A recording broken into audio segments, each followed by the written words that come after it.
Hello friends, welcome to cooking in home. இன்றைக்கி நம்ம சேனலில் திருநெல்வேலியில் பாட்டி பண்ணுற மாதிரி மண்பானையில் மீன் குழம்பு எப்படி பண்ணுறதுன்னு பார்க்க போகிறோம். இது நம்ம சூடாக ரைஸ் கூட வச்சு சாப்பிட்றதுக்கு நல்லாயிருக்கும். வாங்க எப்படி பண்ணுறதுன்னு பார்க்கலாம். அதுக்கு முதல்ல நம்ம இன்க்ரீடியன்ட்ஸ்லாம் பார்த்துருவோம். பாருங்கள், அந்த பிக்சர்லேயே இருக்குது. இதெல்லாம் தான் நம்ம ஃபிஷ் குழம்புக்கு இன்க்ரீடியன்ட்ஸ். இப்போது ஃபிஷ் குழம்பு எப்படி பண்ணுறதுன்னு பார்க்கலாம் வாங்க.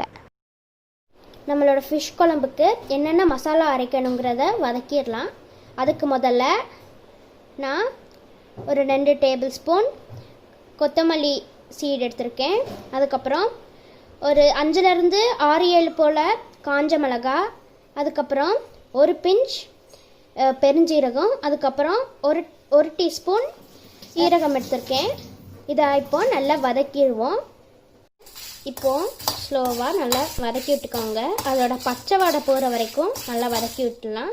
அதுக்கப்புறம் நம்ம மிக்ஸி ஜாரில் போட்டு அரைச்சிட்டா பவுடர் வந்துடும். ஃப்ரை பண்ண உடனே கொஞ்சம் கூல் பண்ணிடுங்க. அப்போ தான் மிக்ஸி ஜாரில் அரைக்கிறதுக்கு ஈஸியாக இருக்கும். 10 ஷேலட்ஸ், அதுக்கப்புறம் 2 தக்காளி எடுத்து நல்லா ஃபைன் பேஸ்ட்டாக கிரைண்ட் பண்ணிடுங்க. எலுமிச்சை அளவுக்கு புளியை லூக்வார்ம் வாட்டரில் ஊற வச்சு நல்லா ஃபில்டர் பண்ணி எடுத்துக்கோங்க. அதுக்கப்புறம் நான் கொஞ்சமாக தேங்காய் பியூரி எடுத்திருக்கேன். இது நம்ம ஷேலட்டும் டொமேட்டோவும் அரைச்ச பேஸ்ட்டு. அதுக்கப்புறம் ஒரு 20 போல் ஷேலட்ஸ் எடுத்திருக்கேன். இது நம்ம அப்போல ட்ரை இன்க்ரீடியன்ட்ஸ்லாம் கிரைண்ட் பண்ணோம்ல, அந்த பவுடர். நான் 2 மீன் எடுத்திருக்கேன். இது திருநெல்வேலியில் பாறைன்னு சொல்லுவாங்க. ஃபெனுக்ரிக் சீட்ஸ் போட்டுக்கோங்க. இந்த 20 போல் ஷேலட்ஸை உள்ளே போட்டு நல்லா வதக்கி விட்டுக்கோங்க.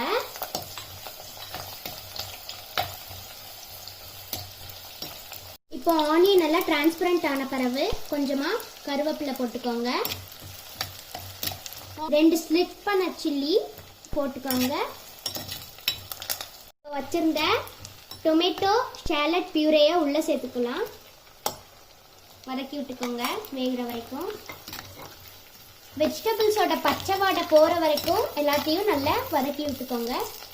நல்லா எண்ணெய் பிரிஞ்சு வந்துருச்சுன்னா நல்லா வெந்துருச்சு, பச்சை வாடை போயிட்டுன்னு அர்த்தம். இப்போ அந்த ஸ்டேஜில் வந்த உடனே ஒரு டீஸ்பூன் டர்மரிக் பவுடர், அதுக்கப்புறம் நம்ம வறுத்து வச்ச கொஞ்சம் அந்த கிரவுண்ட் பேஸ்ட்டை சேர்த்துருவோம். நல்லா மிக்ஸ் பண்ணி விட்டுக்கோங்க.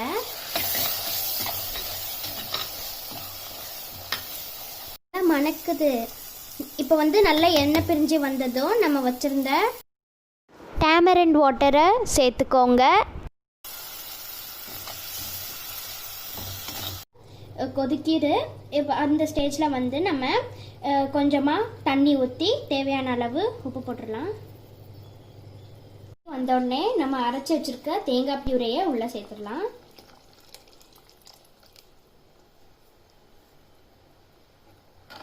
நல்லா வதக்கி விட்டுக்கோங்க.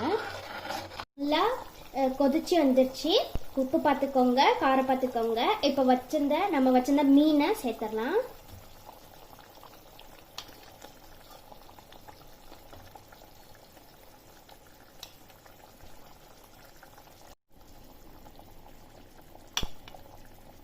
இப்போ நம்மளோட மீன் எல்லாத்தையும் நம்ம சேர்த்துட்டோம்.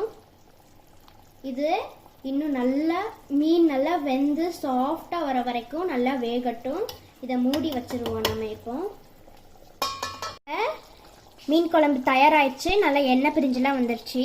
நம்ம இப்போ நறுக்கி வச்சுருந்த கொத்தமல்லியை சேர்த்துருவோம். கொத்தமல்லியை சேர்த்துட்டு நம்ம இறக்கி வச்சிடலாம்.